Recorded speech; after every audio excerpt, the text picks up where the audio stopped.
Welcome back to episode 22 of Gameday Tarps podcast, Pro Bowl All-Star Weekend.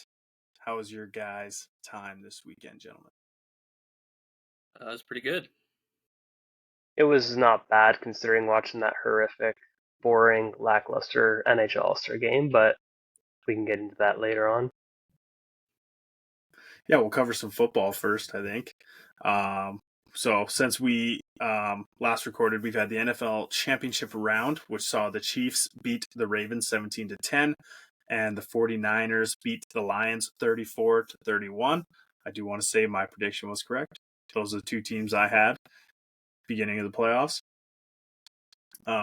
Then this weekend was just kind of some fun. They had the Pro Bowl games and mini games. The NFC won versus the AFC 64-59 in that game.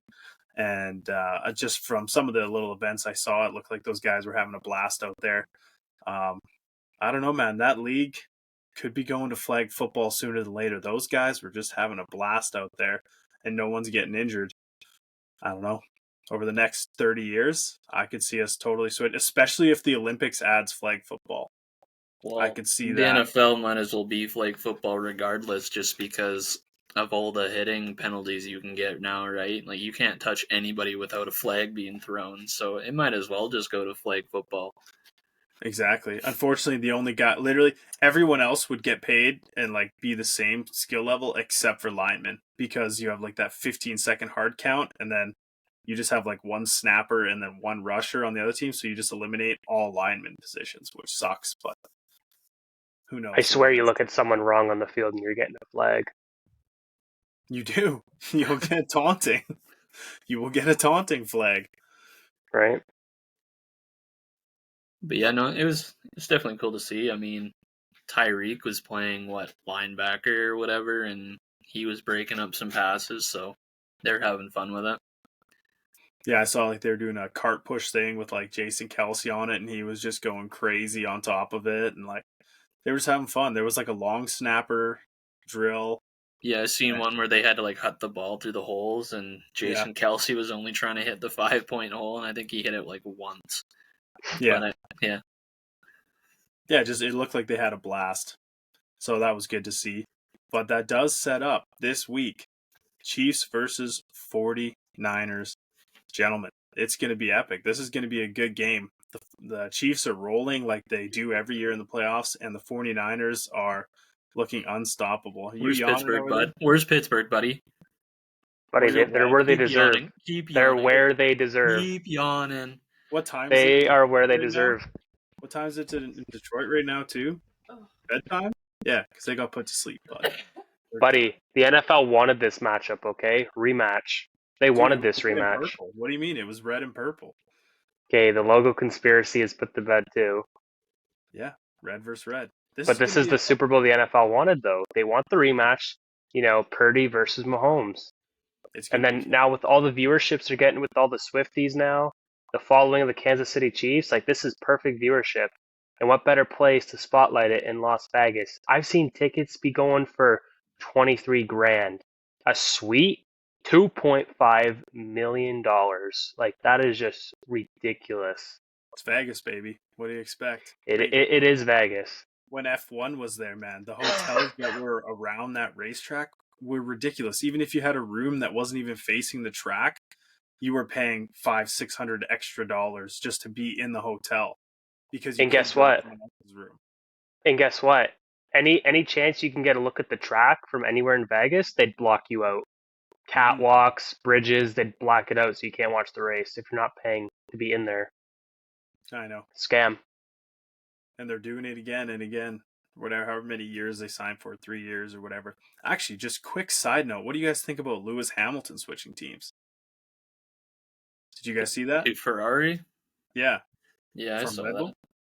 I mean, I don't really follow F1 too much to really make a comment. I just watch NASCAR. Same. NASCAR. Yeah, they actually just pushed the Busch Light Clash at the Coliseum back to Saturday night. I was watching there on TSN because of that atmospheric river hit in California. It was going to hit Sunday, so they had to push the race back to Saturday night. And Denny Hamlin won it, unfortunately. beat out my boy Kyle Busch, who was kind of pissed. Yeah. I was just surprised. Like, Lewis Hamilton left to replace another driver that left Ferrari, and I was like, isn't he like in the top 3 of guys who have their brand deals giving them as much as possible? I mean, I guess Ferrari just would have threw the bag at him, but I mean, speaking of F1 though, did you guys see that Audi is now they made their car to Really? debut for I don't know what year, but yeah, they're getting into F1 now. I did not see that, no. As they should. Yeah, makes sense. All right, I just threw that in there because that was nice random. But let's jump into our hockey talk because there is so much. You go a week and a little bit without talking stuff, and this league just piles up on you. So we're going to rapid fire through some because there is way too much to cover for one episode if we want to enjoy our lives tonight. So let's get to Patrick Laine entered the NHL Players Assistance Program. He made a letter to the fans. I want to talk about this one just for a sec. David Jiricek situation. David Jiricek getting sent down to the Cleveland Monsters and then complaining about it in the media. And normally I'm one for being like, pay your dues, young guy, yada, yada, yada, right? Like, don't be disrespectful to your organization. But this is the Columbus frickin' Blue Jackets, and they are a train wreck. I heard it was Frank Saravalli saying, is he not their second best defender on their team? And they're sending him to the minors, and like, well, and he summed it up perfectly, man. Like, this team has nothing. Why not give these guys that have actually proven that they deserve a spot on that roster? Right? What do you gain guys from sending them down? You guys are dead last in the Metro. You guys are not achieving anything. You're not amounting to anything this year. Okay, this is the absolute perfect time that you want to be having these young guys up, proving their worth to your team. You selected David Jiricek 6th overall for a reason because you had a lot of hype behind him, a lot of potential. You should be having him on that blue line, all right? There's no need to be sending him down. You know, Kent Johnson, for example, we discussed how he was sent down. You know, these top prospects should be having the spotlight during this train wreck of a season because this is the perfect time to be playing them top minutes to show what they're worth.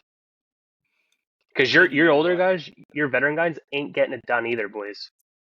This part was later in the episode, but let's just talk about all these coaching firings that have happened, and like managers. Not very managers have been fired, but like the positions changing in like all these teams around the league, and the fact that the Columbus Blue Jackets are not one of these organizations that have made a coaching change or a general manager change is an absolute joke. You have Jiricek sitting in the bleachers, you have Kent Johnson sitting in the bleachers, and then like you have guys like Denton Mateychuk looking to come up to the NHL. Like, what are they looking forward to? Like, yes, of course, it's like, okay, I want to make the NHL. I have a chance to make the NHL, yada, yada, yada. But it's like the undertone to that is, well, it's for the Columbus Blue Jackets. So that sucks. Well, yeah, and you're watching them send down like their other young guys. Exactly. Beginning of the year. As a young guy that wants to make the team, like, why would you want to go to that? Yeah, Kent Johnson scored 42 points last year, and they sent him to the minors right out of camp this year. And then now Jiricek's up and down and up and down. Like, what are they doing there? So Jiricek said, I played good hockey in the NHL. I'm an NHL player right now. That's my opinion, that I should be in the NHL right now. I see guys from the same draft like Nemec and Korchinski. They get a chance on the power play. They play a ton of minutes in the NHL. Those are different teams, so different situations, but I can compare with them. I just want a chance to play like that. So he played a game on January 9th when they lost 5-0. He played 15 minutes. He was an even rating when they lost 5-0. He was positive rating in 15 minutes. After that, he was scratched 3 straight games before being sent back to Cleveland. They told me that last game was not good enough. I told them I don't think so, but that's your opinion. I was out of the lineup after that. A whole month now, it feels like I haven't even played. And then there was speculation whether he was actually going to report to Cleveland. He played the one game, and I didn't hear if he reported. I think he's reported ever since then because it would have been a bigger story. But to me, that's a guy who's done with this management and with this coaching staff. Like, he's fantastic. He's a fantastic player, and they suck. He needs to be in the lineup. Screw whoever else you're playing. If you have a guy making $2 million sitting in the bleachers, David Jiricek is going to make $9 million on his next paycheck, probably, when his 3-year entry level's up. This is only year one, and he's being said as their second best defenseman behind Werenski. Like, he's going to get a bag eventually, so why are you playing a guy who makes $2 million over him? Well, in also Columbus, they're not even in a playoff spot. Look at, they should be looking at the Calgary route. Look at all these younger guys that Calgary's letting come up and play, and it's working for them. It's hyping the fans up, hyping the team up. Because not all the time your older guys are going to get it done. Like, some of them just feel drained, and yet these young guys come in with all this energy because, they got the call up. They play good. The older guys start getting, the fire lit under them again, and they start playing all good together. So why isn't Columbus taking a page out of that book when they have so many great young guys that are NHL ready today? And, let them play. Exactly. And even, this goes back, all through Jarmo Kekalainen's thing. Really, name a prospect that has come up and killed it and stayed in Columbus. You can name one. Rick Nash? No, only in Jarmo's time. Jarmo actually traded Rick Nash. And that's Zach Werenski. Yeah. You have Seth Jones. Was he drafted by them or Nashville? No, he was in the Johansson. It was Ryan Johansson. But then it was Seth Jones for Ryan Johansson. And then they traded him away. This track record is 10, 15 years deep of Kekalainen getting high draft picks, and they have Zach Werenski to show for it. Yeah, exactly. In their organization. That's one guy. It's because no one wants to be there. They had that 1 year where they added players, and then they made it versus Tampa, and they swept. That playoff versus Tampa is Jarmo Kekalainen's only playoff win as the general manager of the Columbus Blue Jackets in, I believe it's 15 years now. It might be 12. It's 12 to 15. added pieces. You added pieces like Matt Duchene. You added pieces like Artemi Panarin to try to get over that hump of the Tampa Bay Lightning. That was their one successful year. Other than that, horrendous. Yeah. Management needs to change in Columbus because remember we were talking about how Columbus would never move. They would never relocate. I'm thinking if things keep going down this road for Columbus, the franchise as a whole, they might be the next ones thinking, we could be on the move to Atlanta, Quebec, Salt Lake City, maybe the fans are devoted. We don't know. We're not Columbus Blue Jackets fan. We don't know how devoted they are, but something's got to give. Devoted. Something's got to give with this management because they don't know how to run their farm team. They don't know how to manage their NHL team. So what's got to give with this team? I'll add this too. So Kirby Rychel sent out a tweet, which he's since deleted. I don't know why, because F Columbus, he should have kept it up. But he said about Jiricek, boy, does that ever sound familiar. Jiricek is an awesome player, way better than I ever was. But maybe it's time to look at the bigger picture instead of the young player. So there's a guy who failed in Columbus as a first-round draft pick or second-round draft pick, whatever he was. And now he's with Chicago. No, that's Lucas Rychel. This is Kirby Rychel. He's probably 30 now. He's probably 30. No, Kirby was a 2013. Yeah. Yeah, so he's like 28, 29. But then jumping into Fantilli now, we talked about the fact that he suffered a cut to his leg from a skate blade against the Kraken on 2 Sundays ago, or last Sunday. So they ruled him out for Tuesday against the Blues. They said he'll be further evaluated once the team returns to Columbus. So they didn't really give him too much help, it sounded like. And then it came out that he'll miss 8 weeks with a lacerated calf muscle, which was suffered when he got it cut. They didn't get him fixed immediately for a lacerated calf muscle? That's insane. The fact that they're like, nah, we'll just wait. Once again. Let it get worse. They're mismanaging their young guys. Yeah, again, I'm not a doctor. I'm sure he was checked out by professionals, and obviously it wasn't life or death, or they didn't think that the muscle wasn't going to be savable if it wasn't done immediately. But it's your priority should be this kid and getting him fixed, not, well, we'll wait till we get home. Like a lacerated calf muscle. You hear like lacerated skin, this, that, right? Like, gee, lacerated is deep, and it means that the muscle itself was like torn away. Like, oh man, I just can't believe the pain he would have been in for those couple days just waiting. So again, just the Columbus Blue Jackets, man. I feel bad for anyone who is a fan of them and wanting them to win because they just continue to botch it. One step forward, 2 steps back. Exactly. This is actually from Frank Saravalli. It's not that people don't want to play in Columbus. It's that players don't want to play in Columbus with this management group and with this coaching staff. And Frank Saravalli, he has been a fantastic players insider lately, getting great scoops on what's going on in the NHL.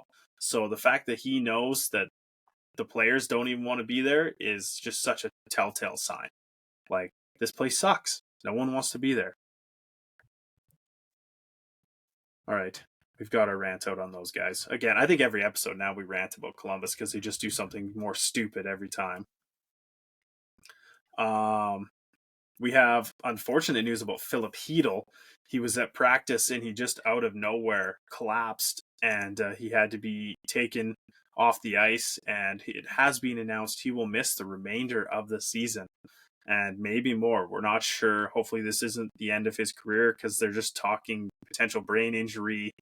They're not quite sure exactly what's going on, so hopefully it's not something too serious concussion-wise, and he can return from it with proper time. But that's a big loss to the New York Rangers. He's had a pretty good first half of the year, and I know they were talking about maybe trading him and Kakko if they needed to get some depth where they needed it, but realistically, those 3 young kids, Lafreniere, Chytil, and Kakko, all kind of stepped it up a little bit more this year, respectively.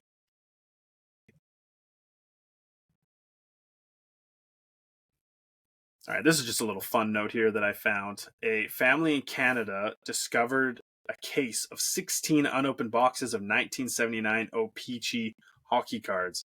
This was Wayne Gretzky's rookie year. So that's pretty much the right case to find that one. The collection will be auctioned off at a Heritage Auctions, and it could sell for at least $2 million.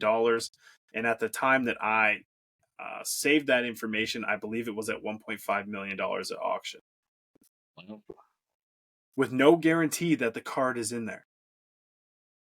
That's crazy. What a gamble. Now, Do you imagine? What are the odds the buyer of that, though, keeps the boxes intact and then sells it more down the road? True.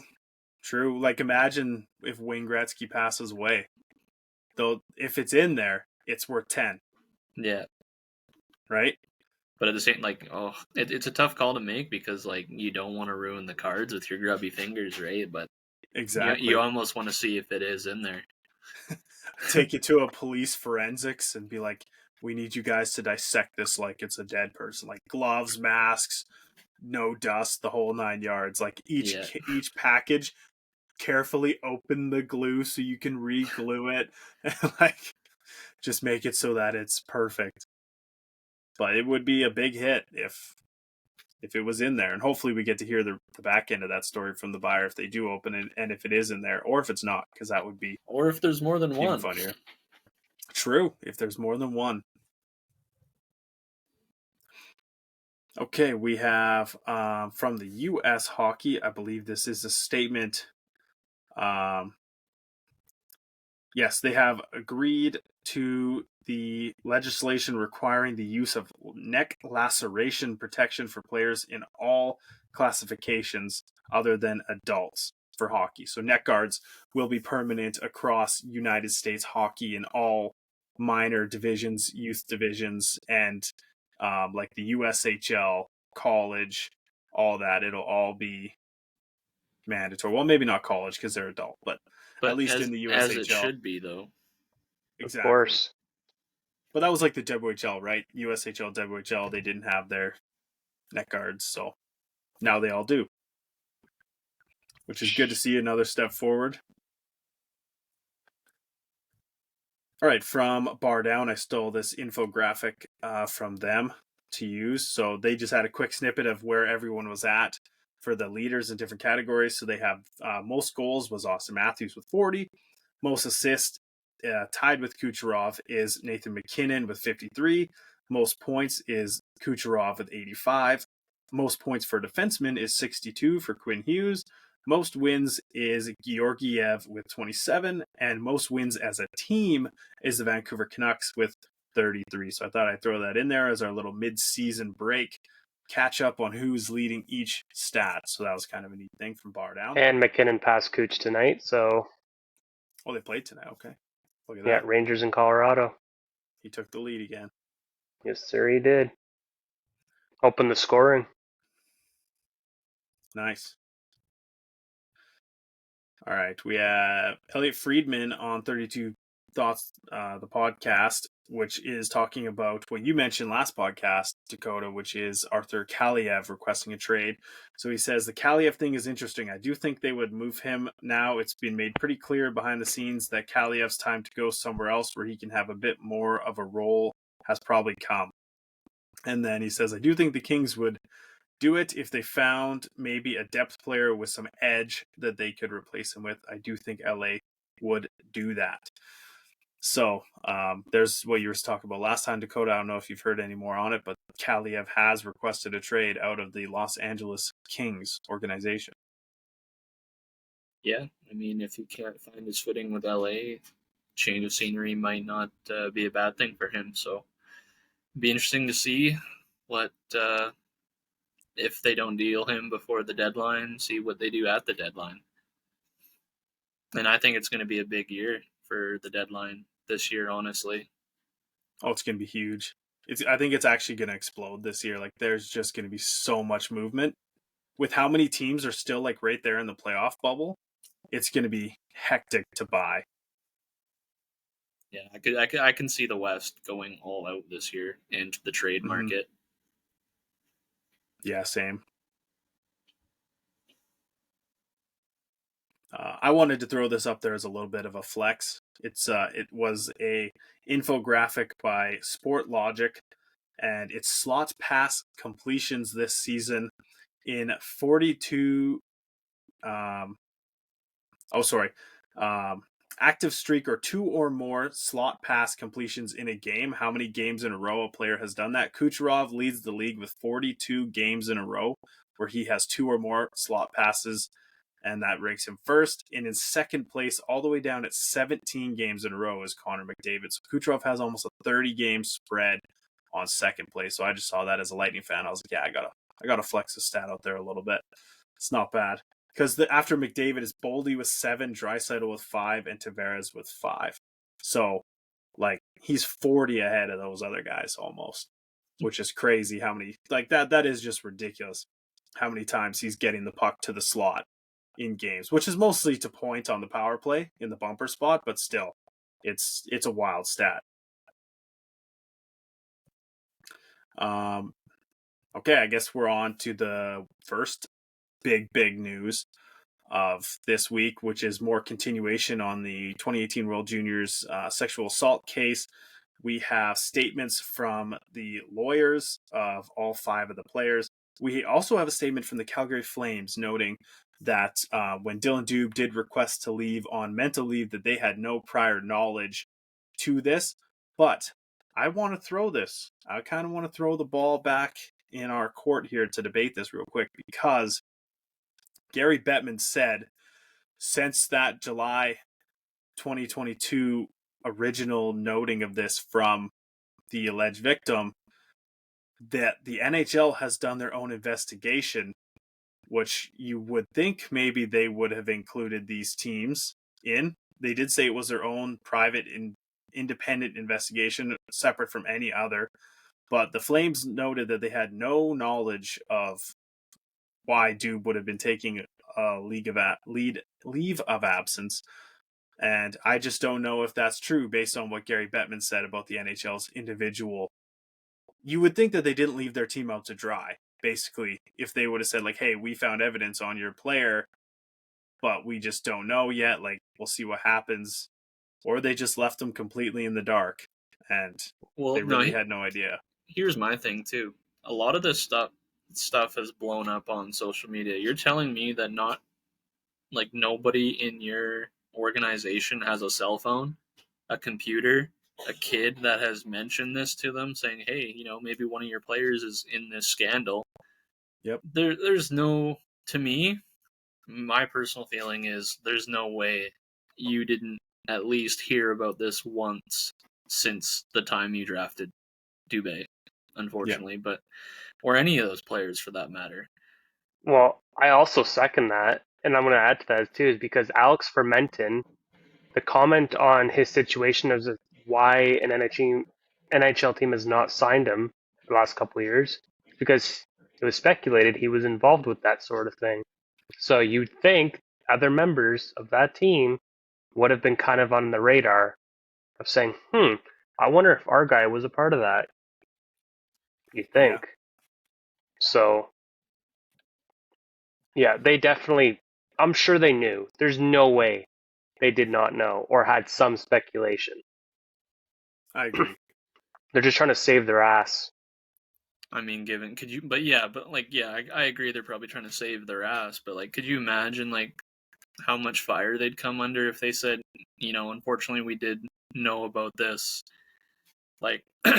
Yeah. The amount of fans and publicity they would get would be insane. But then again, though, realistically, though, you can get mad at them all you want. It is, at the end of the day, innocent until proven guilty. Exactly. So there is that factor, too. I also heard on the radio yesterday, I was listening to the Sport Market here on Radio NL, and one of the hosts made a good point. It's like some of the other players who have been confirmed not involved have now, well, it's been news. They are been told a while ago that they're not even able to play international play. Think of Cale Makar. He was a part of that 2018 team, all right, but he was not at the gala. He was not involved with any of this. But he was told that he is not allowed to participate in international play, which I think to some of these guys are completely unfair. Well, so I thought I'd throw that piece out there too. I think that was a PR stunt by the NHL to save their bacon because there was nothing official. But what I'll say is, so they're not doing anything until we just learned April 30th is when their first hearing arraignment will be. We heard that today. But the first international tournament is 2026. The next international tournament is 2030. So if we're being realistic, this should be wrapped up by the next international tournament, which then the NHL can safely remove the players not charged from the list of excluded players from international play and let them play. I just think that they covered their bacon for the next couple of years to avoid fans being like, why aren't more repercussions coming down? They just did it, and then they can easily just take it back. So say these 5 players go to jail, or they get charged, but they don't go to jail, whatever happens, then the NHL goes, okay, now knowing who the 5 players were, the remaining players from the team, blah, blah, blah, blah, will be eligible to participate in international play. I think they were just protecting themselves. Do you think Hockey Canada should have a punishment for their involvement with hiding this whole scandal, though, too? Yeah, the fact that Hockey Canada didn't, it's a tough one because the players coming up next year don't deserve to have Hockey Canada be banned from a tournament because they, those kids, what is that, 2018? Those kids that are going to be playing there are the 06, 07? 6 years ago. Yeah, they were 6 years ago. They were 12 years old. So for them, that's not fair. They were just kids in elementary school. So it's you can't really punish the next generation. But I mean, the fact that everybody lost their job, the whole organization, hopefully was enough. And the new management, they're probably on a strict leash with the IIHF, the new Hockey Canada regime. And I think that they just have, as long as they follow the steps that they're needing to, I think that they'll be allowed to continue because like we just saw with the BCHL and AJHL, the AJHL kicked canceled those games. So the BCHL was like, well, might as well just join now to not punish the players for a business decision. this was technically a business decision by Hockey Canada to hide this, so the future players that did nothing should not be punished for the past players who did this alleged crime. But we do have, per Rick Westhead, he says Gary Ellis, a former head of the Toronto Police sex crime unit, told TSN in an interview that players would be photographed, fingerprinted, and directed to sign an undertaking not to have contact with the alleged victim, either the first time they report to the police or at a subsequent date. Lawyers who specialize in criminal sexual assault cases have told me that this trial is unlikely before 2026. Also, maybe I'm wrong about the international play, but they should be able to rescind it because they'll know the players that are there now. Pierre LeBrun from TSN said Bettman on the 5 players said he would be surprised if they were playing in the NHL while the judicial procession is playing out. And then per Jason Greger, Rick Westhead mentioned that due to the backlog, the case might not actually go to trial until 2026. And then that's crazy. The hearing will be April 30th, 2024. And also a quick mention, Carter Hart, Dylan Dube, Michael McLeod, and Cal Foote are all restricted free agents this year, and their contracts will end. So, regardless what happens, they will come off the books. I did read somewhere that I think Bettman announced that the teams that these players played on, I believe, will get some sort of financial compensation for those players. Last I did, maybe I might have missed it, but last I did see is that they will still count against the salary cap. That's the last I saw. But I could be wrong now that they're officially I think I read something like literally 20 minutes ago. Okay, then yeah, that's probably true. But I mean, it was just a quick little headline I read. I didn't really read too much into it, but with the fact that they're actually named and in the public about who's not there, now it's kind of like, well, how can you punish the NHL team still when the player has been removed for legal actions? That should be now on the player losing their pay. And you know what? If in a couple of years, if the players aren't charged and there's no thing, and then they want to file with the NHLPA a grievance to get their money back, by all means, go for it, file. But it should be done the right way where they don't get their money now. Yeah, no, that's until something gets figured out. I feel like the NHL shouldn't be paying these guys, unfortunately. Yeah, have it in limbo. Have the money in limbo until everything's confirmed. Yeah. It's not like they'll miss their combined like $10 million for the next couple of years, and then it's like put it in a fund, and then if they are done, then you put that into the suspension pay fund, or if they aren't done, then you just put that back in their bank accounts. Like it won't. I mean, I think much. Realistically, the only teams that it really affects that much is probably Calgary and Philadelphia. I think Dubé and Hart are making the most money out of those 5. I think McLeod's making 2 something, 3 something. It might be. I seen this thing online where you can send your jerseys. If you have a certain player out of those 5, you can send the jerseys to this company, and they'll remove the names and numbers off the jersey to make it blank. And if you send them a donation, all proceeds will go to sexual assault victims. So I thought that was a good cause. That's not bad. I feel like they're jumping the gun on that one a little bit. I feel like they shouldn't even be saying that until after a verdict. Right, yeah. A little too early, maybe. I mean, by all means, take donations for, the sexual assault. Oh, of course. But like, I feel like I think, but just in general, regardless of the outcome, the fact that this story is mostly true has tainted the view of these 5 players forever in the fans' eyes. Yeah, like I think you won't look at them the same. We talked about how there's been multiple stories of little boys who were diehard Carter Hart fans. Like they became a goalie because of Carter Hart in Philadelphia or Everett or wherever, right? And now their heart's broken because their parents don't know what to do. Their parents are frustrated because they're like, well, this guy was our kid's idol, and now why isn't Carter Hart playing? And they're too young to tell them the truth, but they still can't lie to them and be like, well, he's injured or whatever, right? Like it's putting people in a tough spot when it shouldn't. McLeod was only making 1.4 million, by the way. Yeah, you can't tell little Timmy that, he decided to hang up the skates and stop pursuing his dream of being a number one goalie in the NHL. Now he's flipping burgers. No, in reality, kid, that he is being charged in court for sexual assault. Like that's just you can't. You can't tell him that. So I don't know. We'll see. It's going to be for podcasters like us. It's going to be our biggest story over the next 2 or 3 years. What we're covering on a month-to-month basis is what's going on with this trial and what new stuff is coming out.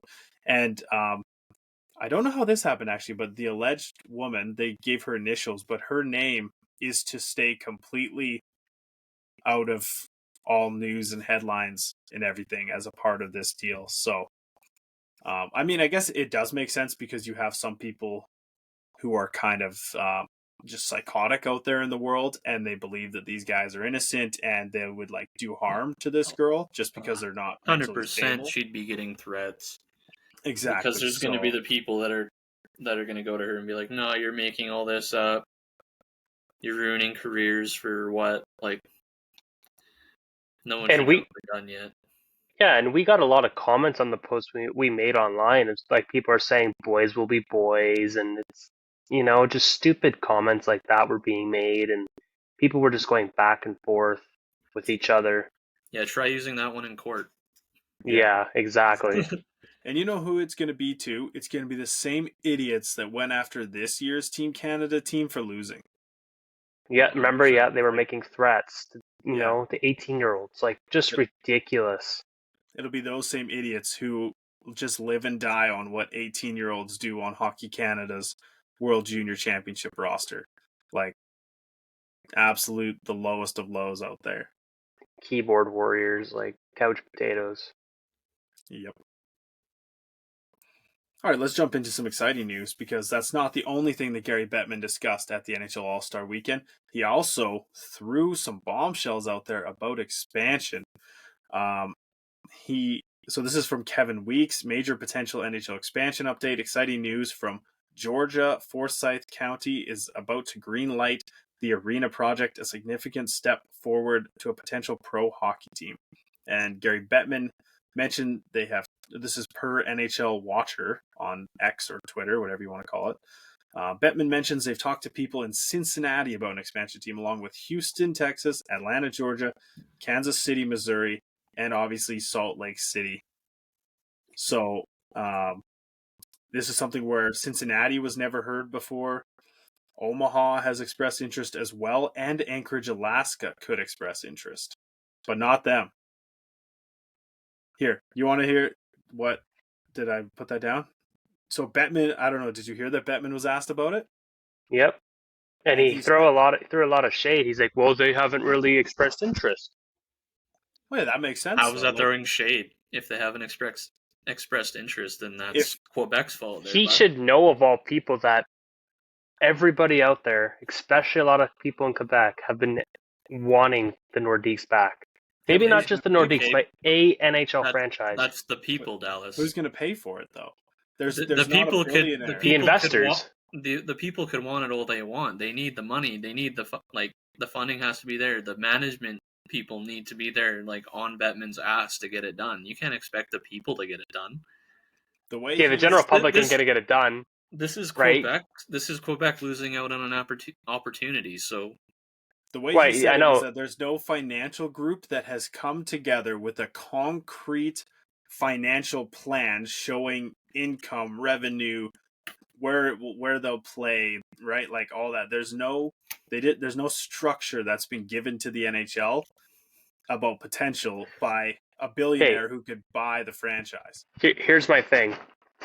We all know he loves his American teams, okay? It's just my point to be getting across here is that his acknowledgement that he would like the idea of something going back to Quebec, something new, right? I would hope to see that he would say on an interview one day, he's hoping that Quebec would want a team again. He's fighting tooth and nail, He loves the idea of another team going to Atlanta. He can fight all he Okay, wants. yes, What he is loves it. Is he gonna pull out the money himself? No. No, You know, he's one thing I'll loving the say, idea that Atlanta has investors, because the cost for a new franchise is going up to at least $2 billion now. The asking price starting, and they're probably going to do it because they have the investors and the foundation. Do I like the idea of another team going to Atlanta for a third time?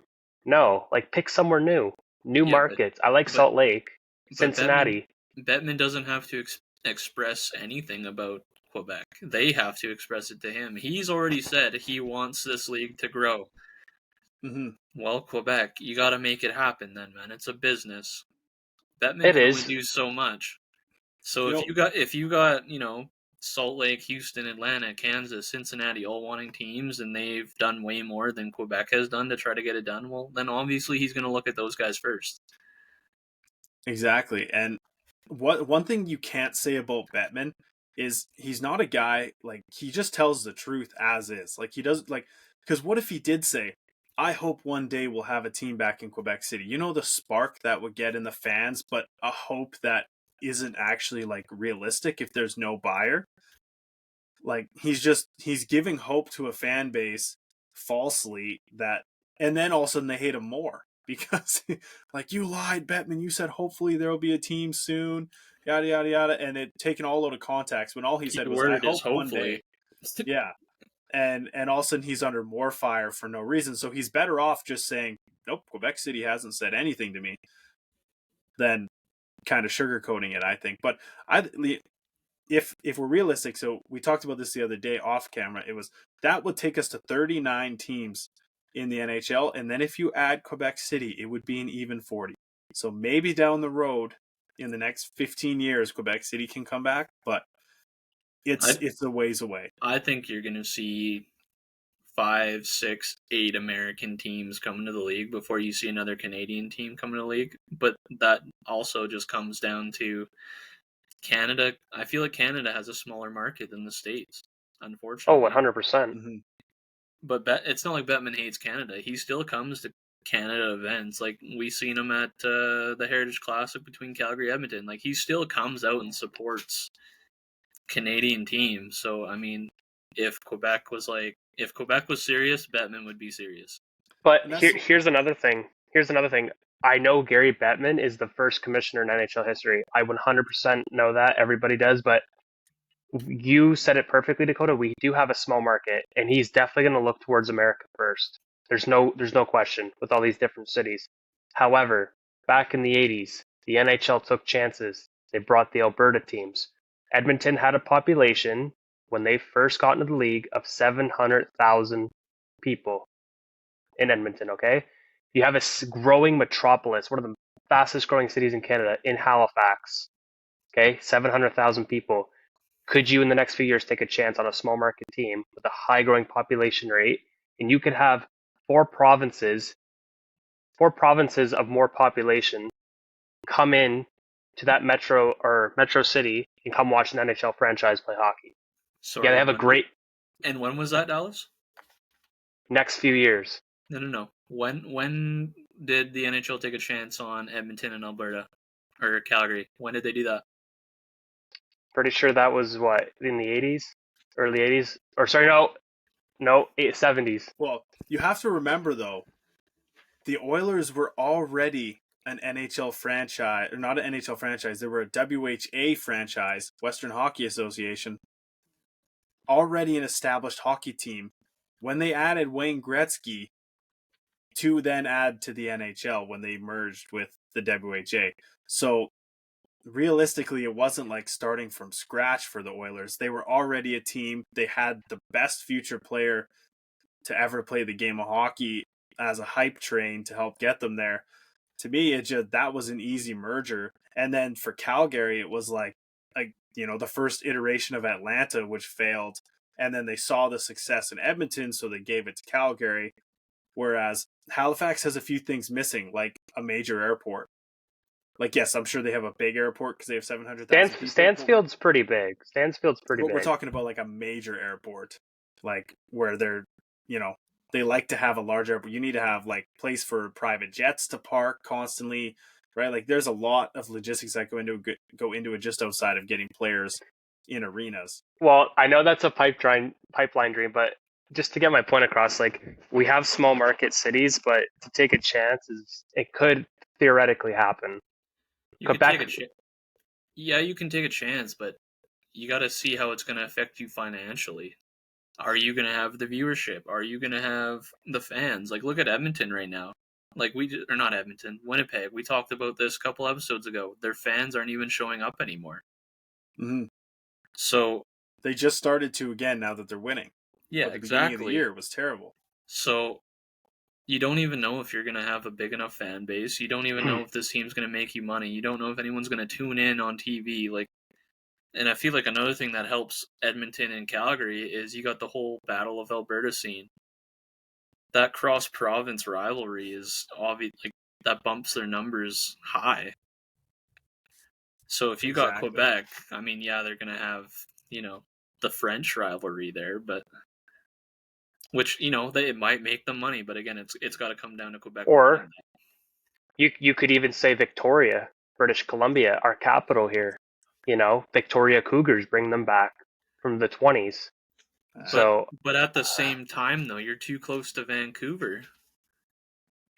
Yeah. Here's the one thing that I want to mention. So say all of Canada, every single individual turns on their TV every night and watches the NHL. And in California, every single TV turns on their TV, or every single person turns on their TV and watches the NHL every night. That is a direct correlation of 36 million viewership both ways, but the US has 49 other states of TV viewership, and that's our whole country.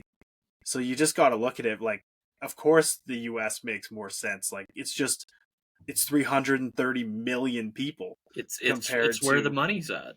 Yeah. Take a chance or not, it's a business.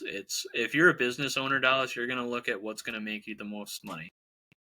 Unfortunately, sorry, I'm more of the fanfare. I'm sorry, boys. From the financial standpoint, I'm just trying to help my brothers and sisters in Canada. And I'm with you. NHL. Like, if we're talking fan, I think Regina should get a team. I think Halifax should get a team. I think, you know what? Why not throw another team in Toronto to throw some mix into it? Bring Quebec City back. Sure, we could look at another team in BC. I would love all that. But at the same time, yeah, then the Canucks have less viewership. The Maple Leafs have less viewership. The Canadians have less viewership. Ottawa definitely has less viewership then. And yeah, Halifax, you're pulling even more away from Montreal, right? Because all those guys are fans of Montreal or Boston.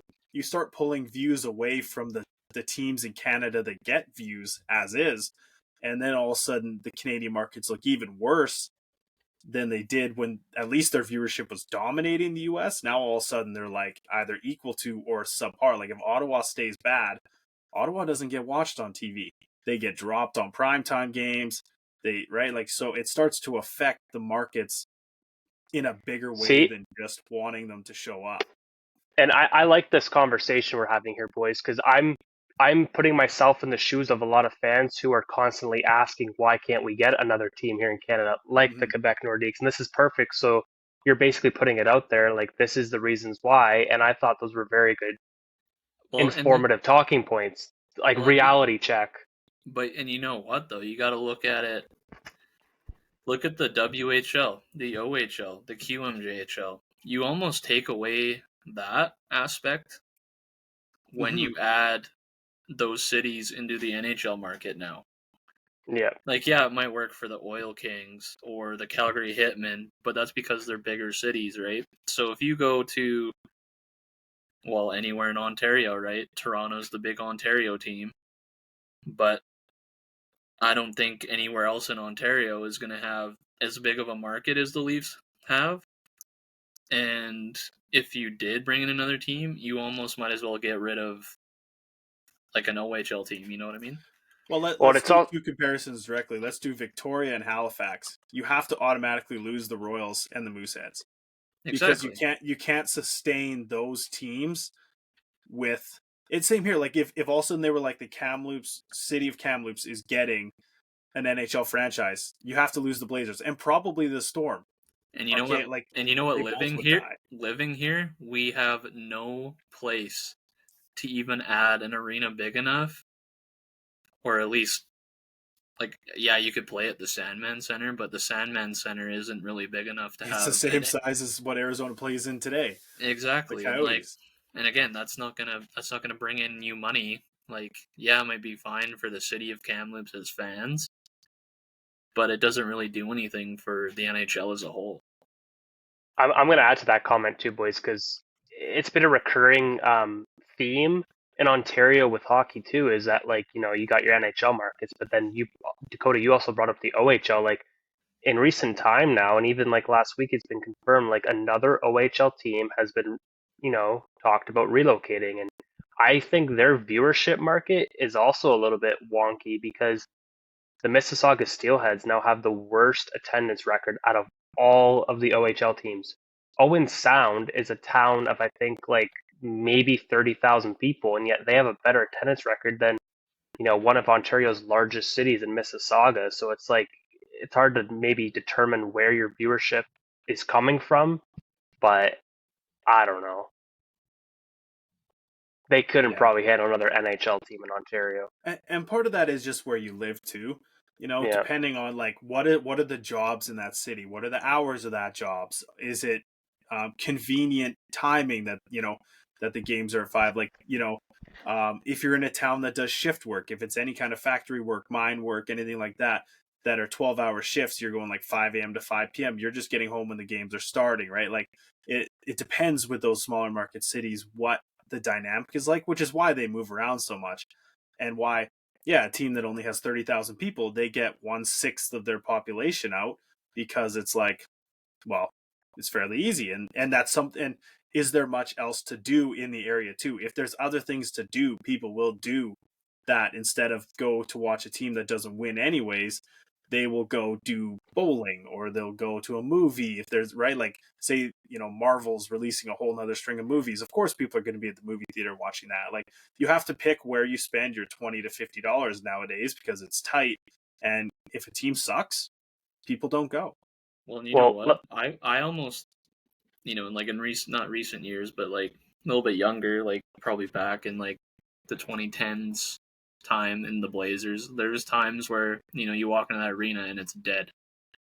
And you almost think like, wow, could the Blazers could be relocating or just not being a team? I mean, now they've had better teams in recent years now, and I see the arena's a little bit more packed. But I mean, if they were to continue to be garbage, then, you know, maybe we would see that team go, but you just never know. Yeah. I think the only thing we're lucky at is that one of our owners is an NHL owner, like owns the Dallas Stars, and then the other 4 owners are ex-NHL players in Iginla, Doan, Sador, and Recchi. So I think that that's the only saving grace, is like, bad attendance, we can afford it, right? Like, Gallardi's picking up the check, doesn't matter, right? But at the end of the day, but most teams that don't have that backing struggle. And in here, I'm going to just end, I think, that thought with one more thing, is that I'm going to do a comparison. Brampton, Atlanta, 2 hockey towns or 2 hockey cities who have had multiple go-arounds. NHL, OHL franchises, okay? Why keep kicking a dead horse with, new management, new ownerships, whatever? Why keep trying if this is going to be your 3rd attempt to try to bring a team back to that city? You know, why not try a new avenue, a new approach? If it didn't work the first 2 times. I have a good answer for that. It's because ownership groups are pitching there. That's all it comes down to. It's back to the business side of it. It's back to Gary Bettman saying, hey, there's people in Atlanta. He said, I don't know why Atlanta wants a 3rd team, but he said, here's what they've told me. It's a growing city. They're a hockey focused ownership group. They want an NHL team. They don't just want like a sideshow. They want to make it a main event, like all these things. And then why the same thing in Brampton? Well, there's definitely more money in Brampton than in most other cities in Ontario. So when a team comes up for purchase, there's someone there who's going to want to take. But it might not even be the same ownership group, and they might not even look at this, because remember, like, even us, right, doing this podcast, we have this belief in us that us doing this is going to garner views for us. So just because millions of podcasts in the world are failing every single day and not getting views. We still believe that we can do it. It's the same thing. It's like, oh, well, Brampton has failed 2 to 3 times, but a new ownership group comes in and they're like, we're excited. We're going to get people in the seats. We're going to do this to make this happen, yada, yada. And it's just this excitement factor that brings it in. But the people that can do it and have the money and have a town big enough to sustain it are the constantly recurring markets, which is why I think it's the same. Well, yeah, But are they a hockey market, though? But who's to say that the last 2 Atlanta managements were even like that hardcore devoted to the team, right? Like, yeah, they got their team, but did they do all that they could do to advertise this team? Try to bring in the players that will get you views, because all it's going to take is a McDavid or a Gretzky to go on an Atlanta team to be like, wow, we got a good team. Yeah. They're going to gain. And that's how you get your viewership. Exactly. So, maybe they just failed at that before, and maybe they're trying to give it that 3rd time's the charm now, right? So they did flourish. Kovalchuk, Hossa, Danny Heatley, like they had a team there, and they flourished for a little while. They had Kerry Lettinen in net. My favorite player, Maxima Finneganov. He didn't bring people to the seats, but I love that guy growing up. Like, they had an entertainment factor then, and it held the team. And then when they traded Kovalchuk, they traded Heatley, they traded Hossa, then all of a sudden you watched it crumble 2-3 years later, team was gone. So I think it's just about the management holding up and marketing it as best they can, even when they're not doing well, and fighting to get better players there. Yeah, don't get me wrong. I would love to see, Hartford Whalers revive. I would love to see a Nordiques revive. Atlanta to have a 3rd team. Like, bring back the Thrashers or something. Kansas City Scouts. Please. Like, the fans are the only people who can save them. If you go to the games and watch these games, as a fan, you will keep that team afloat. Same in Brampton, Apparently they weren't getting enough attendance, and that's why they fluked with the ECHL, the AHL, and the OHL, okay? So if you just go to the games, they'll stay afloat.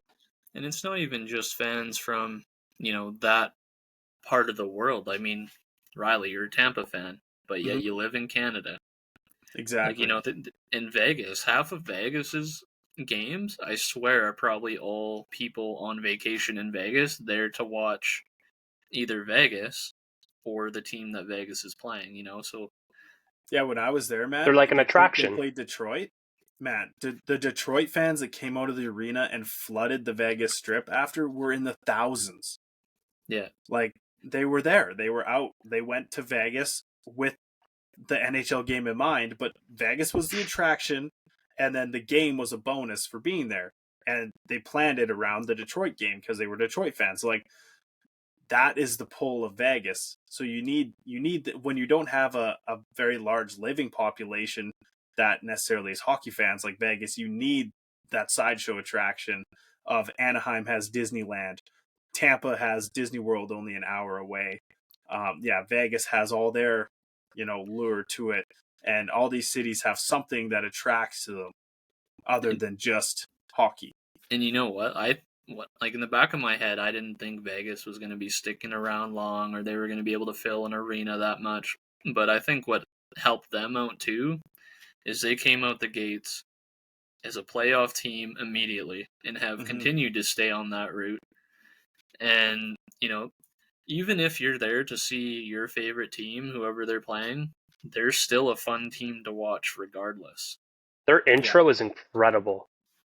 Like, exactly. And they got so much going on in their arena, like, not even on the ice, but like just walking around. They have like bands playing, and they put on, I think, like knights fighting each other in intermission. So, like, they do some fun stuff. So yeah, it's a full Vegas show when you're there. It's smart business, it's smart business and marketing. Because Las Vegas just got the Oakland A's. They got the Raiders from Oakland as well. Exactly. It's great because it's so profitable. Movement, right? The Vegas Golden Knights started the Vegas movement. It only takes one thing. They have literally said Vegas is a dead market for any business. It is a gambling market. That's what it is. You let the casinos and the hotels have their thing. You have the couple pop-up shops around it. but other than that, you leave Vegas untouched. Now look at it. The NHL goes in there, shows it can be done. Boom, NFL immediately after. Now the MLB. And also the WNBA, and the NBA is going to be there soon. I know it. And I believe that there's also an MLS team going there. So just like that, you went from 0 teams in 2016 to potentially 6 teams by 2030, 6 different leagues. Well, and then, I mean, I feel like all Vegas has to do is start building some houses. And you know what? I think, people are going to start moving there, and they might end up looking like a big city. And we'll have a team or teams for years to come if, they build themselves big enough. Exactly. Attractions are everything, I guess. And then they won't just be, a gambling show. It's a place to live. It's a sports city. It'll be interesting to see how Vegas goes in the next 10 to 20 years, For sure. I think they'll rival New York and LA. Like they already do, but I think like as like a legit living destination where you want to like move your family to, where like there's money and there's a good life to be had, I think that it'll follow right along with those two. Oh, no doubt. All right, that was a great topic though, boys. That was fantastic chatter. I like that. But let's jump into some trades. This one directly affecting your Calgary Flames. Why don't you break it down for us, Dak? Your thought on the Canucks and Flames trade. You know what? I'm not too I don't know. I definitely have my concerns with it, but I also don't mind it at the same time. Kuzmenko's a young enough guy. I might have even just found my new favorite player on the Flames. I love the number 96. He's my age. So now I can buy a number 96 jersey and have, an actual name on it. But I've had mixed emotions from different people I've talked to. I've talked to Vancouver fans saying it was an overpay. But at the same time, Lindholm and Kuzmenko are pretty much the same player this year. They're not that exciting. I think both teams are definitely hoping for both these guys to turn their seasons around. And, honestly, for both teams, I hope it works out. Now, the only concerns I was having is it seems like Kuzmenko's happy to be there now, which is awesome. We got the first round that we want. And I think as Flames fans, that's all they're really hoping for at this point. And Conroy's doing a great job. But then it comes down to the prospects. I heard that Joni Urmo was sent our way pretty much because Vancouver doesn't know if he's going to come back overseas to play with them or not. So it could be a player we just end up losing now. Or my other concern, and I mean, I know you kind of explained this one to me a little bit, Riley. He's an American-born player, and those tend to not work out too much in Calgary's favor. Yeah, we got Coronado who signed his entry level, but who's to say he's not going to want out after that entry level? So that's just my concern with Hunter, is that he's an American-born player. Who knows if he even wants to, maybe he'll sign his entry level with Calgary, but who's to say that he doesn't want out like Adam Fox, which I still think to this day pains a lot of Flames fans to watch him literally become the player he is today on New York when Calgary could desperately use that today. Oh yeah. But my final decision is right now it's a sweet trade. I mean, I've been waiting for Conroy to do something. I was hoping he would do something before the deadline, and he definitely delivered. And I did see that they are pairing him on the first line with Huberdeau and Sharon Govich, and Sharon Govich moving to that center role, which nice. I think I have talked to you, Riley, the other day. Yeah. That, maybe definitely move him in the slot there, because I don't know if Calgary wants to split up Kadri and the kid line with Zeri and Pospisil. Now they do have Pelche coming back up and Rooney. So that'll definitely be exciting to see. Now, my belief is why Coronado's not back up is because they're letting him have his all-star game time, right? So, but Oh, and yeah, I don't think they would split up the line of Mangiapane, Coleman, and Backlund just because, I don't know, those lines have been working out all season long. So I like that they're giving him the first line minutes with the players he's going to be playing with. I personally wanted to go the right way. I want to see Huberdeau start just saucing the passes out to these guys now because both him and Sharon Govich seem to be absolute studs at being finishers, right? So I'm hoping that that line can be crazy for the remainder of the season. Yeah, I mean, I like that, giving Huberdeau 2 shooters on his wing. Yeah, it right? gives him two options now, right? Exactly, to give him more stuff. And you know what? Like, this was just a great job by Craig Conroy. He got 5 assets here. And unlike in, I just want to compare, we'll talk more about the Sean Monahan trade, where the conditional pick in Sean Monahan's trade is specifically if Winnipeg wins the Stanley Cup, then they get a 3rd round pick. If they do not win the Cup, they get 0 pick at all. So the fact that even the 5th conditional pick or a 4th rounder, but the 5th item of the trade is a 4th round pick conditional, even if it's not or it'll be a 4th round no matter what, and it'll be the highest of their Vancouver and New Jersey one. But if they make the conference final, it becomes a 3rd. So like either way, it's a win-win. You guys are getting a pick regardless. You're not losing one. And you know what? I think the best part of that is that he got essentially 2 2024 draft picks. Mm-hmm. As where I think 2024 is going to be a deep draft. So I think they're going to have a heyday in this draft.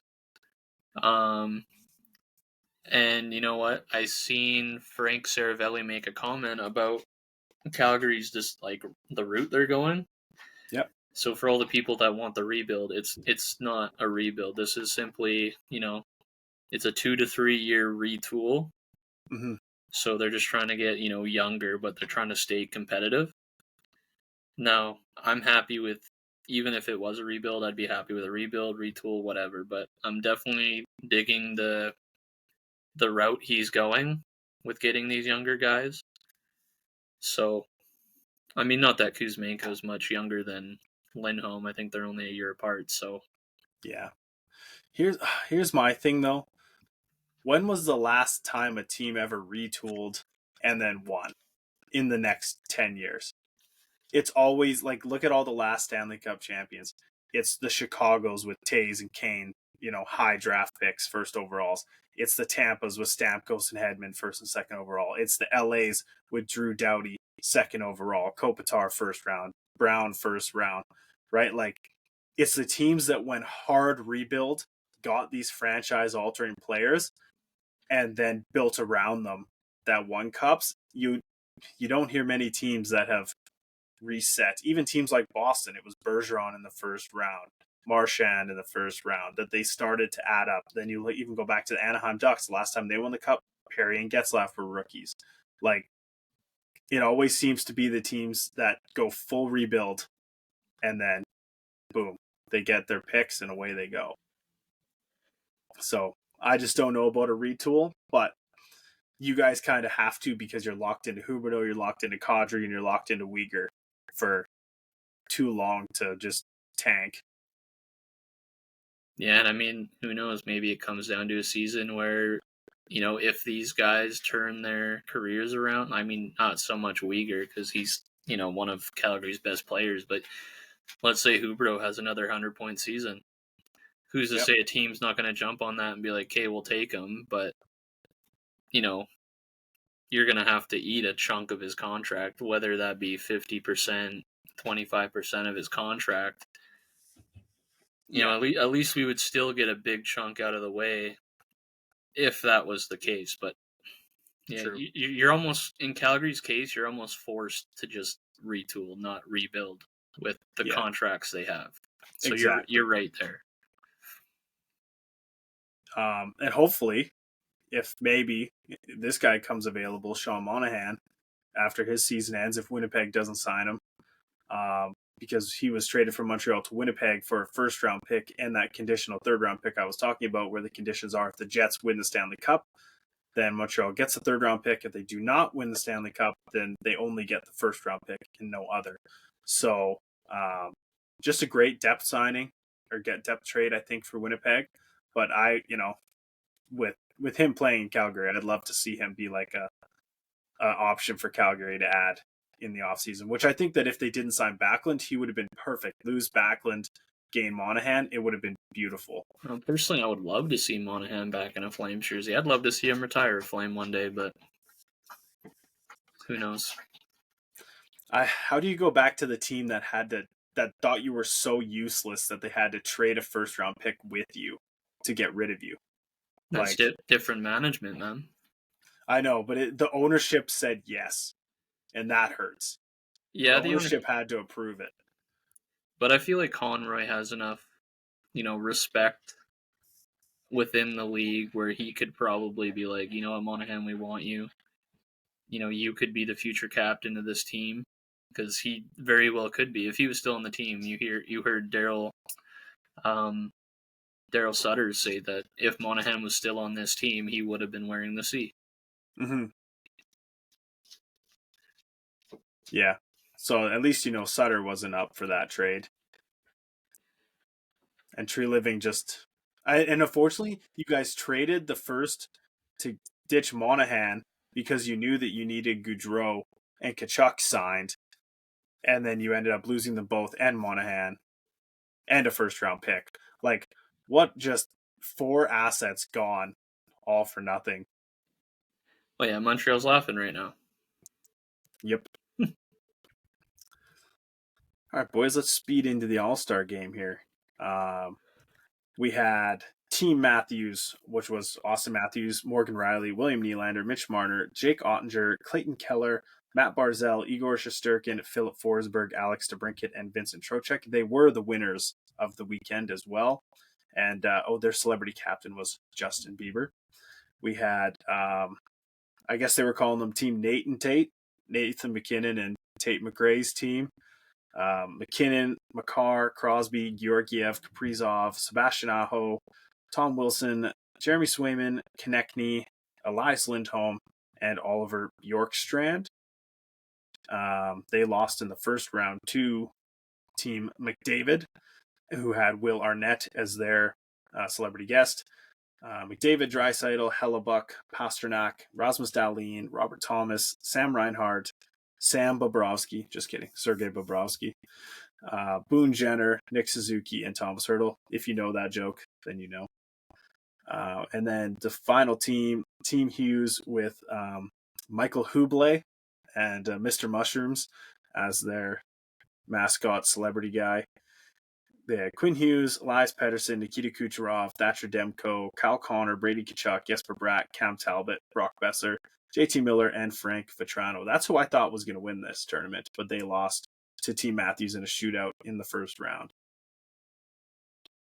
They did their events and their games. They had leveling and a point system for like fastest skater, accuracy shooting, stick handling, one-on-one versus the goalie. They had a numerous amount of events, and Connor McDavid won the $1 million prize at the end of it, which did make sense because he was the one who orchestrated this event, and he showed he really put in the effort and went harder than anyone else and took it very seriously because he wanted it to thrive, and rightfully so. I think he did a great job.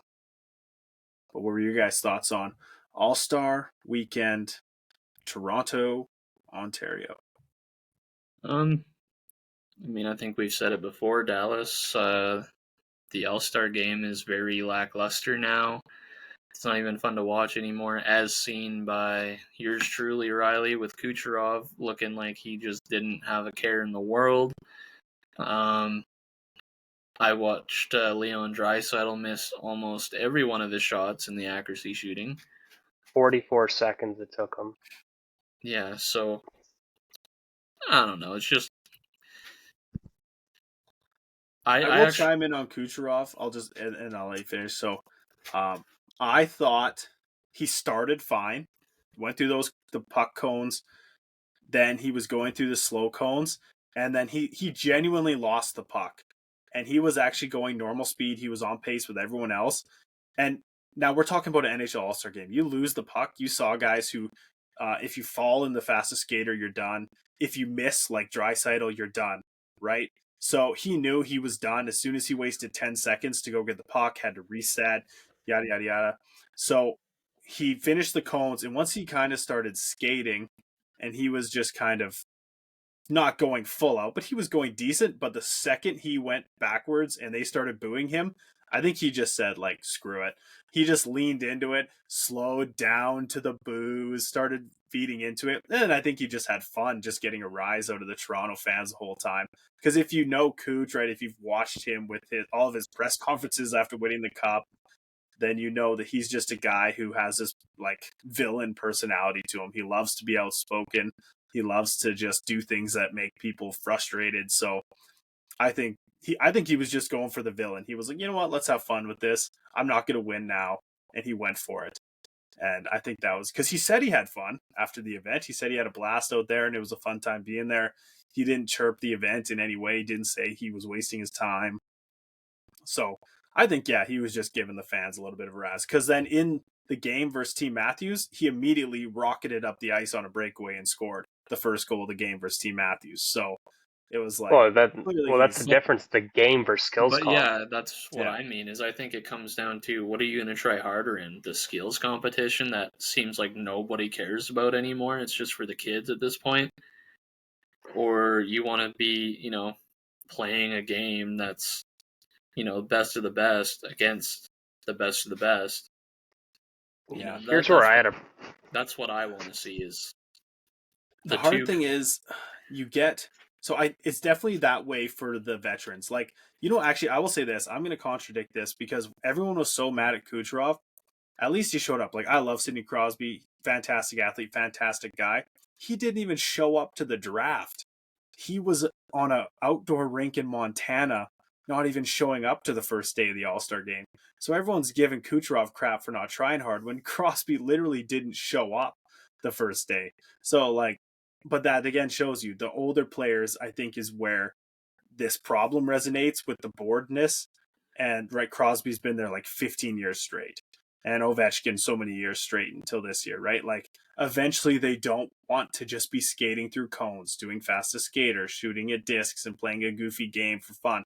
But then you have guys like, they were asking Sam Vetrano, his first, like all the first time All-Stars, JT Miller, all that. What'd I say? Sam. Oh, sorry, Frank Vetrano. All those guys who was their first All-Star, they were asking them, and the excitement when they were like, what do you remember growing up at the All-Star game? And, Frank Vetrano being like, oh man, when Ovechkin had like 2 sticks and the flags and the shootout, like those guys were excited to be there because it's like the first time nostalgia. And it's like, wow, like this is where these guys had all these cool highlights throughout the years. But I get it. When you're Crosby, when you're McDavid, and you're going to be there, when every year in January, February, you're going to be at an All-Star game instead of getting to take a break. I get it. It takes a toll on you. You definitely want some time off. Nobody should grilling Crosby on this, okay? Nobody for a second should be grilling Crosby on this, okay? First off, Crosby doesn't take any days off, all right? He was out in Montana at Big Sky training, okay? Taking a day off. Okay, well, no. He also doesn't get any publicity when he takes his days off to go visit children's hospitals to make kids' days in Pittsburgh, okay? That's how he spends his days off. He takes 1 day off to go practice at a local rink in Big Sky and everyone loses their mind. Just because you missed the draft day. Like, who cares? This draft day was so lackluster. I don't ever want to watch another NHL All-Star game after this. It was so bland. I didn't see anyone blasting Crosby. I'm actually the only one blasting Crosby. Everyone was pumped for Crosby. They're like, oh no, Josh Yeo, local PR person in Pittsburgh there, Josh Yeo, had to go out on Twitter and make the same thing that I'm ranting about now because people were grilling him for missing the draft day. Oh. 4 players now, okay, get this, 4 players at the draft had to all go at once so people's feelings weren't hurt. All right, remember the days when Ovi wanted to get picked last so he can get a car. They don't even do that no more. Yeah, they gave a car away. They gave a car. I didn't see no car gave away. I didn't even hear them mention it once on Sportsnet that a car was being given away. Or not Cam. Keith Yandel, he was talking to Vetrano. I think it was Vetrano on the red carpet. Oh no, Konechny. It was Travis Konechny because they were teammates. And then he's like, I just remember watching on TV like Ovechkin wanting to win the car or whatever, and he's like, yeah, man, go last this year so you can get that car. So I don't know. Yandel did mention it to him, so maybe they did, maybe they didn't. I'm not sure. I didn't. Well, David Amber was the spokesperson throughout that whole draft, going to each and every team. I didn't hear him once in that 4 fest of an hour say anything about one of you guys getting a car because they all went last at the same time. The four of them. They stood up on stage. They all stood up on stage at the same time, and they got picked by their team. Like what? No mention of a car. The skills comp as well was a joke this year. You know, I missed the days of the one-on-one breakaway challenge when they would have either a guest come help them, take a shot on the goalie. Zegras last year was the year before that, blindfolded. Ovi with his cowboy hat and cape. Patty Kane with the Superman. Like they don't just do fun stuff like that anymore.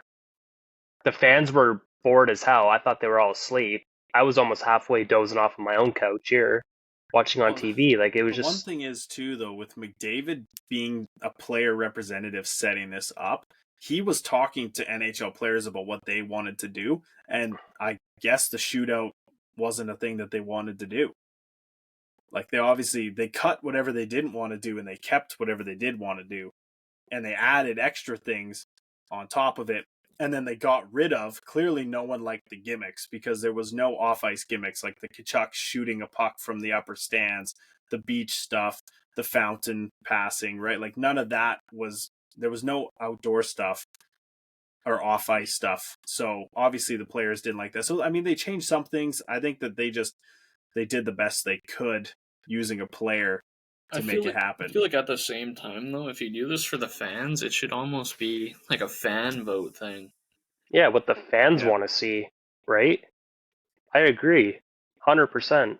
This isn't about the players. It's you literally have made this thing for fans, not the players. Mm-hmm. Season is for the players.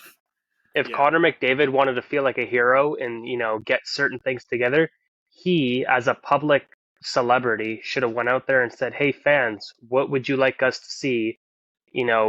At the skills comp, what could I get, set up that you guys would love to see?" That's what he should have done, or other players should have done as well. Get the fanfare, ask the fans what you want to see, because at the end of the day, we make the NHL go round. In any other sports league, we come watch your game, you guys get revenue. If we start getting bored, we're going to look elsewhere. We're going to turn our heads, find something else to watch. True. You're entertaining us. And I found their times were bad too. Like it was like 4:00 on Friday. They did the draft, and then it was like noon on Saturday. So like I was working, you guys were working, but I was like, oh, like the game's on. I can't even pay attention to it. Like I'm just looking at the highlights later. It was 3 p.m. Western. It was so bad for the draft. It was early. Weird times. And obviously not Sunday because you have the Pro Bowl on Sunday, so they don't, NHL never plays on Sundays because they don't want to compete with the NFL. But, like, I don't know. It was just wacky timing for the events, I thought. You would also think for a venue like Toronto, they would have been like a little bit more ramped up with certain activities and advertising. And this was one of the worst NHL All-Stars I think I've seen since Columbus. Yeah, I think the biggest thing I've seen in Toronto is since the Blue Jays signed that Joey Votto guy. I think Justin Turner. Turner. No, but Votto was there. I didn't see. Oh yeah, he was. Turner. Yeah, he was at the arena. Yeah. When he was just on a mascot hunt. That guy. That was hilarious. Well, even certain teams weren't even represented. Or that, dude. I think even the mascot game was fun to watch, dude. Oh, you know what? That was probably the best content they did. They did a mascot dodgeball game. They did an outdoor mascot skate. They did mascots outside the park. They did a mascot game. Like the mascots were involved. Why wasn't that on TV? That shit would have been so fun to watch. Sportsnet should have been covering that. They probably don't think that they can get enough views on mascots, but I mean the dodgeball stuff was hilarious. Gritty was killing it until the very end, and then he was like 4v1, and he got just destroyed. But other than that, he was a monster out there. He had a paid bodyguard to stand in front of him and get hit by balls. So yeah, like they just had fun with it. It looked like it was a good time, and fans were enjoying it. I also think it's kind of sad that your mascot is the only person representing your NHL squad at the All-Star game too. Well, they have a lot of people behind the scenes. Well, our mascot would have been the only Flames anything at the All-Star game this year. True. Harvey the Hound was the Flames All-Star. And this is the problem too with the fan voting. Tate McRae. Here's another thing I think you guys may agree with too. Like this year's All-Star game almost felt like it was Team Matthews versus Team Hughes. 5 Canucks, 5 Maple Leafs. Like that's what it kind of felt like, because obviously those were the 2 final teams when it came down to it. But it's Team Hughes wasn't a final team. They lost to Team Matthews first round. It was Team McDavid versus Team Matthews. Oh, okay, yeah, fair enough in the finals. But yeah, you know what I mean? Like what you're saying, yeah. Like how many players from like 2 teams? I didn't see a Nashville player in there. I didn't see a Calgary player in there. So because Lindholm was Calgary's player. All I got from this weekend was, if you turn the salary cap off, Toronto will win. That's all.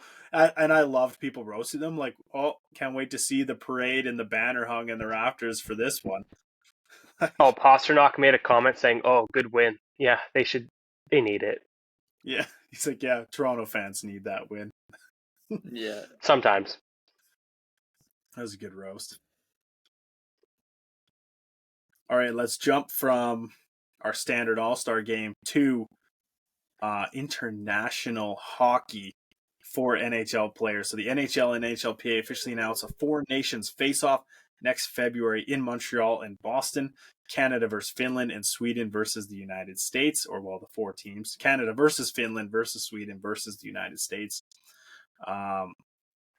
So this is just a start. I know we could go on all day about why Russia's not there, why Team Europe's not there. It's obviously Team Russia's not there due to the conflict in Ukraine, so we don't really need to jump into that. Obviously, if it's best on best, yes, Russia should be there, but that's more of a political thing, and we know how professional sports are with that. And then, of course, we'd all want a Team Europe, but having 5 teams would make it harder than having 4.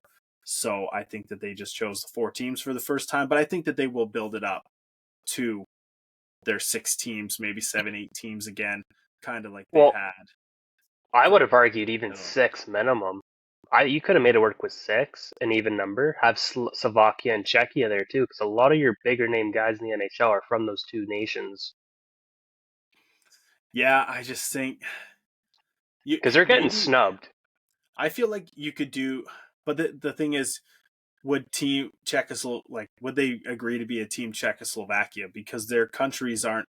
There's a reason they're split. There's a reason they're not Czechoslovakia anymore. They're Czechia and Slovakia.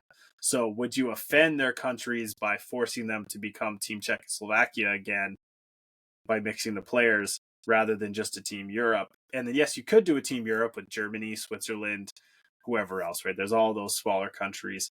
But it would be very tight to make that work, which is why I think they need to do what they did, which is a Team North America, U23, Team Canada, Team USA, Team Europe. And that was just call it the World Cup of Hockey, boys. That was sick to watch when they brought in Team North America, Canada. Like, that was awesome. So good. Oh, yeah. Yeah, because, and they did end up getting enough players for Team Czech and Team Slovakia, and then they had Team Europe. So, if they can get that to happen again, but honestly, there's a lot less Czechs and Slovaks in the league right now than there was then. There's a decent amount, but they've lost about 10. A lot of those veteran guys have retired or gone on. There was even guys like Richard Panik available then who aren't available now. Well, now you got a lot of new guys, younger guys for even Team Europe. Moritz Seider, Nico Hischier, Leon Draisaitl for, Germany, and Timmy Stützle. There's a lot of big guys that could potentially be game changers if there was a Team Europe there, which I think they really just didn't hit the ball on this one. Should be a World Cup of Hockey 2025. I think that they'll get back there. The demand for the international hockey and the fact that they had to get something done before the Olympics were both there. So I think that they just threw this out there because now we're going to jump into 2030. They'll be going back to the Olympics with NHL-sized rinks, might I add. It will not be the larger European Olympic-style rinks. And and I'm pretty sure it's in Nice, France in 2030, and Milan, Italy in 26. So some good venues. But they won't. Are they in the Olympics? Sorry. Oh yeah, they will be in the 2026 and 2030 Olympic hockey tournaments. So that's good to see. Like so many people are excited, like to have 40-year-old Crosby and like all these guys get one more shot at it. And like that, that's the thing too, is like hopefully in 2 years something gets solved with Russia so that we can see Ovechkin get back in it, because that would be incredible. Just to have one last Crosby, Ovi, just get that going. But really, I mean, if you look at Team Russia, they're kind of lacking. They have Ovechkin, Kucherov, Kaprizov, and other than that, like Kuznetsov's fallen off, Orlov's fallen off. Like they have Vasilevsky in net, obviously, so that you always have a chance to win. But like their team has just depleted outside of their few stars. Shesterkin maybe for Team Russia. It'll be a goalie battle between they have like 5 goalies. They have Vasilevsky, Sorokin, Shesterkin, Bobrovsky. Is Georgiev Russian? And Georgiev. That was my 5th. Like that's a stacked goaltending group to try and fight through. But I think your 3 would be Vazzy, Sorokin, and Shesterkin. Those would be the 3 that you would take, I would think, if you were Russia. But now the question with Carter Hart being ineligible now, huge question marks in net for Team Canada. I think it should be Adin Hill, personally. Yeah. It's the top 5 that they're mentioning are Stuart Skinner, Jordan Binnington, Adin Hill, Logan Thompson, and Jeremy Swayman is American. I forget who the 5th one is, but those are kind of like the revolving ones for Canada. I think Adin Hill, just because he's just steady, whereas Binnington is all up and down. But it's those two. It's him or Binnington, I think. It's Hill. Yeah, because all our good goalies are now retired and gone, like Carey Price, Marc-Andre. I don't think Fleury will be around for that. U.S. will be the most stacked, I think. Thatcher, Demko, and then maybe back up if Jonathan Quick's still around, maybe. But we're lacking in Canada. They have Swayman, Gibson, Hellebuck, Ottinger. Oh, they're loaded. That'll be even more of a battle than Russia's goaltending situation. No, that's not better than Russia's goalie situation. Russia has the best goalies by far. No, I'm saying to choose from, because you're going to have at least 3 max, right? So it's going to be a tough battle to choose for if you're Team USA's manager. Yeah. You're going to have to pick, man, and that's a hard decision, who you're keeping. Well, Hellebuck makes it for sure, probably as their starter. Probably Demko, too. I feel like it's just the 3rd string you're kind of questioning. Yeah. Ottinger, it's got to be Ott. It's got to be Ottinger. That's the thing, is if Swayman goes to a different team, or if Boston picks Swayman and Swayman goes elite, then will it be Swayman? But if Ottinger continues his play, will it be like it? It's going to be tough. I think that, and if Gibson gets on a better team and then he starts dominating, like Gibson's probably their number 2 for sure, and then it's like Ottinger and Swayman. I don't know. It's going to be a good competition all the way around, except for in Canada. But I mean, does Canada really need goaltending? Like that's why I say Adin Hill.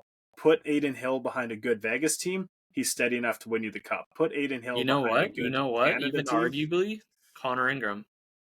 True. I would accept that. Actually, you know what? I did see that on Twitter. Lots of people saying like, "Oh, disrespect to Connor Ingram and his recent play," and that's true. He has been on fire. So that's 2 years That from man now. deserves all the credit recently. If he's an all-star in a couple of years and he's playing really well, yeah, absolutely. You know what? There shouldn't even be an argument. The fact that Arizona's even in a playoff contention right now, I feel like is a big thanks to him. Oh, huge. Absolutely. So I feel like he's a little bit of an not undervalued, but just, I don't even know the word I'm thinking of. Underappreciated, maybe? Yeah, I guess. I mean, he's just a guy that's kind of like flying under the radar that, no one's really, I mean, some people have noticed, but I feel like not enough credit is being given to this guy. Yeah. More credit is due for sure. Guy is killing it for Arizona. Best comeback in the NHL, honestly, in my opinion, right now. Best comeback story. One of them for sure. He's up there. We talked about this a little bit. LA Kings fire Todd McLellan. So we did discuss that quickly up top when we said, like, why does Columbus still have their coach? But that makes 13 NHL head coaching changes since the end of last season. The Rangers, Flames, Ducks, Capitals, Predators, Columbus twice. So Columbus would have fired a coach a third time if they did. Edmonton, St. Louis, Ottawa, Minnesota, New York Islanders, and LA Kings. Like, that's great. And I did see, it was, I believe, Paul Bissonnette from Spit and Chicklets say, like, crazy to see a guy who 6 weeks ago was top 5 for voting for Coach of the Year all of a sudden fired. Like, oh, because you're 2-15, man. You're 2-15 in the last 15 games. Like, of course. Yeah, and obviously they lost the room, but again, that's on the manager. Like, start moving. You brought in Pierre-Luc Dubois. Winnipeg had a cancerous culture problem. They got rid of it. Look at how good they are. Who gets traded to LA, and now LA has locker room problems? Boom, Pierre-Luc Dubois. It is not a coincidence. Yeah. There's definitely, I don't know. There's definitely some trouble behind doors, I think, that are just not being brought out. Because I'm going to say, like, to me, Todd McLellan is like a top 10 coach in the NHL. He has led some good teams. He's been a good NHL coach for multiple different organizations. And, the guys who've been fired on this list, there isn't really anyone better than him. What was it? It was Gallant, I think, in the Rangers. Flames was Sutter. Anaheim, I don't even remember who that was. Bruce Cassidy, even remember when he got fired from Boston and then he won the Cup with Vegas last year? Exactly. A big ol' FU to Boston. Yeah, like there's no one better of those and now, Columbus should literally be looking at Todd McLellan and be like, maybe we should bring this guy in. Well, and you know what? Todd McLellan looks like a guy that'll play his young guys. Look at Quentin Byfield. Yep. This is a guy that'll probably be like, yo, like, we probably need Jiricek up in the lineup, like. Well, he's even brought up Brandt Clark this year, Lafreniere. Like, he's given these guys a chance. Speaking where I'd like to see he would look perfect in Columbus. Love to see him in Ottawa, too. Yeah. Get Jax Martin out of there. That would be ideal. All right, boys, we're getting close to the end here. Let's go on to quick little note for Jesse Puljujarvi, who signed his 2-year, two-way $800,000 deal to stay in Pittsburgh. And then our last big news note of the day, which is the BCHL AJHL merger. So it was reported that there was a strong possibility the 5 former AJHL teams part ways immediately from Hockey Canada and finish the season in the BCHL. There's 2 months left in the regular season, 15 to 22 games per team remaining, and playoffs. Would be shocked to see an Alberta would not be shocked to see an Alberta division start now, with an Alberta winner playing in the Interior Conference Championship, or playing the champion and the winner for that series playing in the Coastal Champ.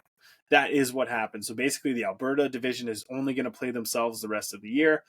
Then they are going to wait until the playoffs are complete. They're going to do their own 16 playoff.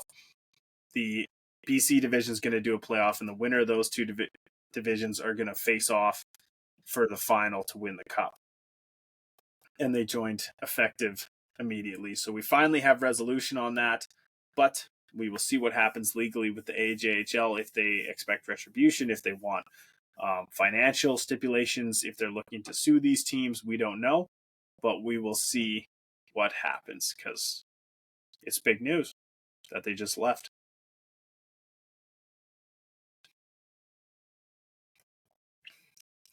All right, let's fire through our two segments here on Gameday Tarps podcast, our game day reviews and our battle of the Tarps.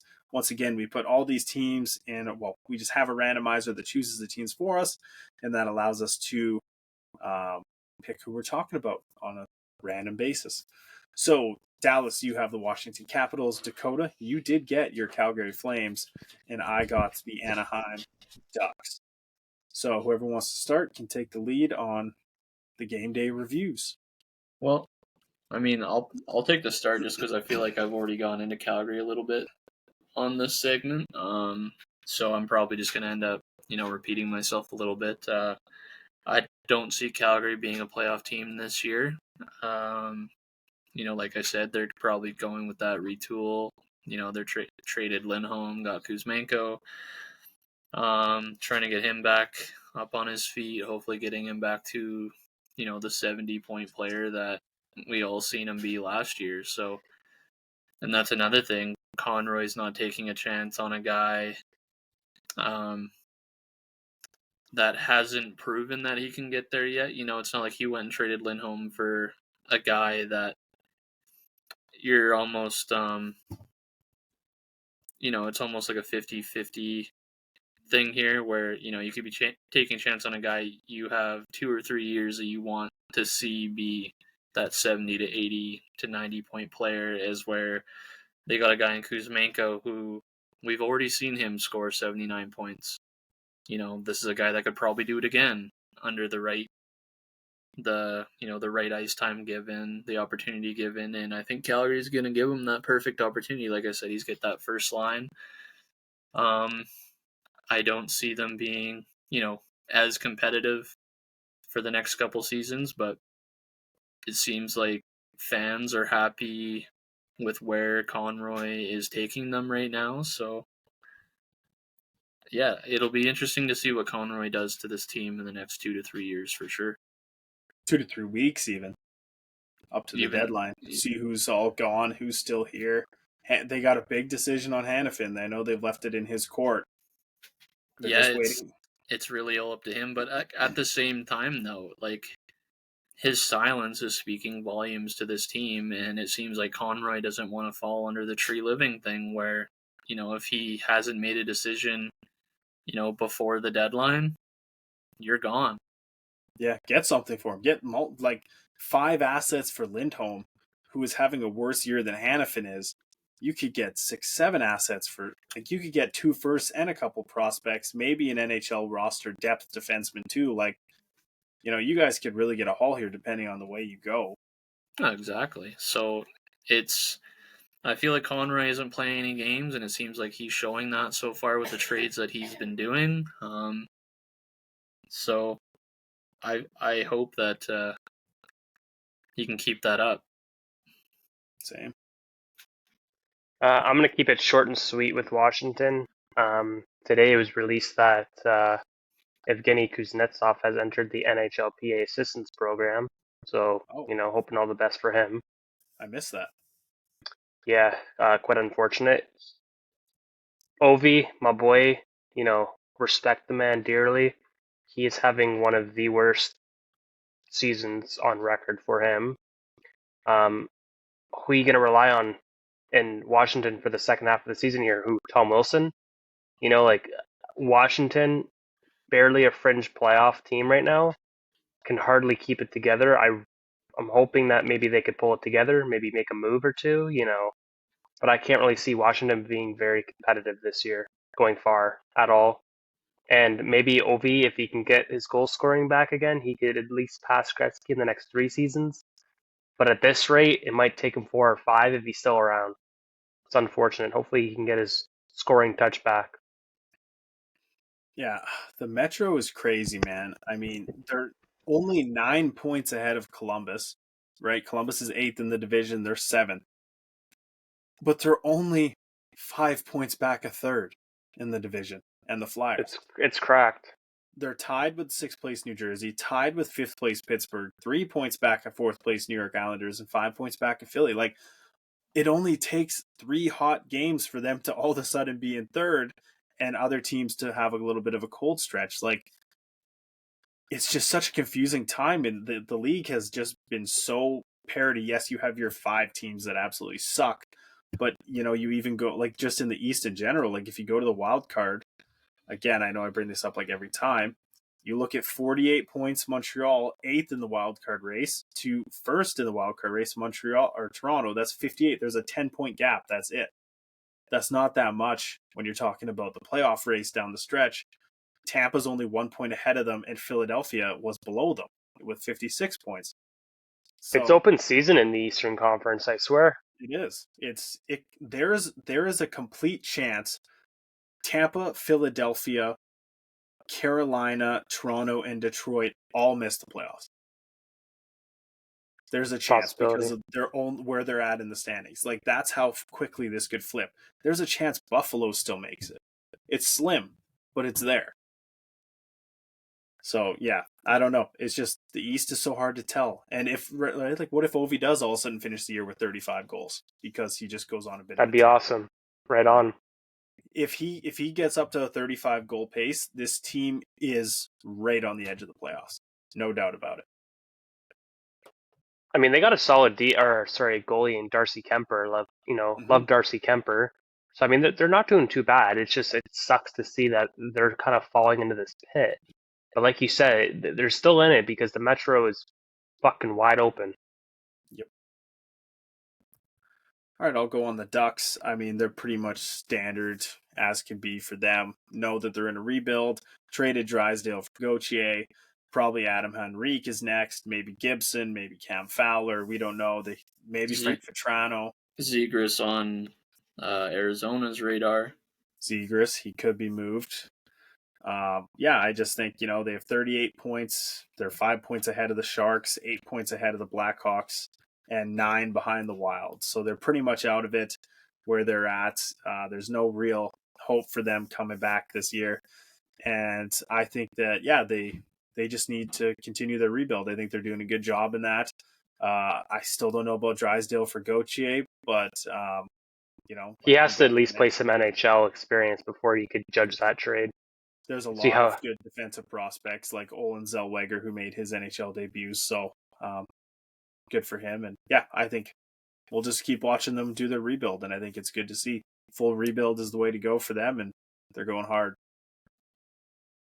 One thing I did forget to mention that I meant to note as well was about the Calgary Flames that Lanny McDonald did have cardiac arrest in the Calgary airport after returning from the Toronto All-Star game. He is okay. He's responsive. He did leave a quote.